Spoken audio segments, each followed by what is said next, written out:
Okay.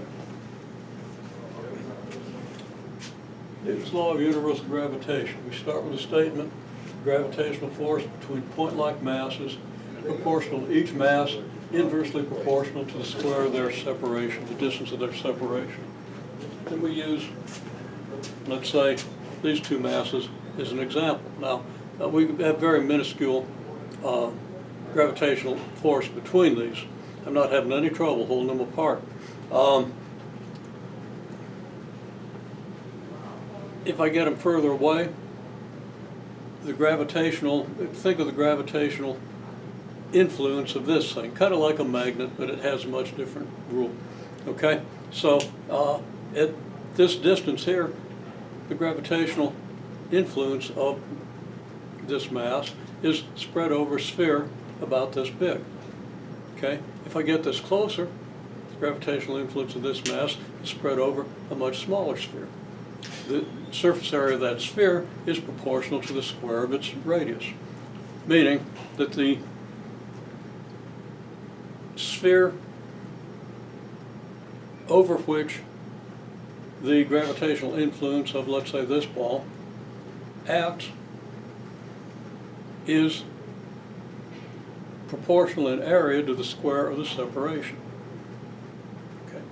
And of course, this has its own gravitational influence, gravitational sphere that acts on this one. Okay? Now, it turns out that those two forces are equal and opposite, and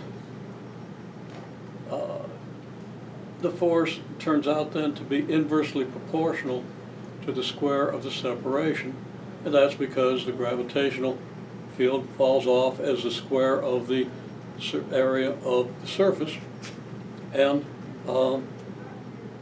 it gets weak accordingly. Now, it also makes very good sense that if I doubled the mass of this ball, you would have twice as much gravitational force. Okay? If I then, let's say, tripled the mass of this one, that would then be 3 times the gravitational force. If 3 times the gravitational force here acts on twice the mass here, you're going to have 6 times the gravitational force. And I didn't say all that right, but hopefully you get the idea. In any case, that's kind of summarized here. Gravitational force is proportional to each mass and inversely proportional to the square of their distance of separation. So again, if I double one mass and triple the other, then I have a doubling from the one mass, a tripling from the other. I get 6 times the influence at a given distance. Okay, and if I change the distance, the influence falls off as the square of the distance, an inverse square fact. Okay? Well, if we write this in the terms of variation and proportion, we see that F is some constant multiplied by the product of the two masses divided by the square of their separation. And we need to work that out and think it through a little bit, but that's what the law is. So, to give you an example. Now, we talked about how Cavendish used a torsion balance to measure gravitational force between two objects that were somewhat more massive than these. It was a lead ball about this big around and another lead ball about this big around, and this one's about 300 pounds, this one's about 2 pounds. And he had actually 2 of each, a torsion balance and so forth. And I'm not going to describe that by hand waving, although we talked about it. Okay? So, Cavendish measured this constant and used this constant to measure the mass of the Earth. Okay? Now, what I've given you here is just an example. Okay, if R equals this, and M1 equals this, and M2 equals this, then we know that F equals 9.8 newtons. Okay, so you're given the force, you're given M1, M2, and R squared. Solve for K. Okay, well, you should do that if you're watching this for the first time. If you want to do it, you solve it. And, of course, K, if you rearrange this, is just FR squared over M1, M2. And it turns out with the numbers I gave you, that's 6.69 times 10 to the negative 11th the units come out Newton meter squared per kilogram squared, which could then be reduced to kilogram meters per second squared times meter squared. That's going to give you a meter cubed and a kilogram and a second squared. And I think you're going to end up with meter second squared,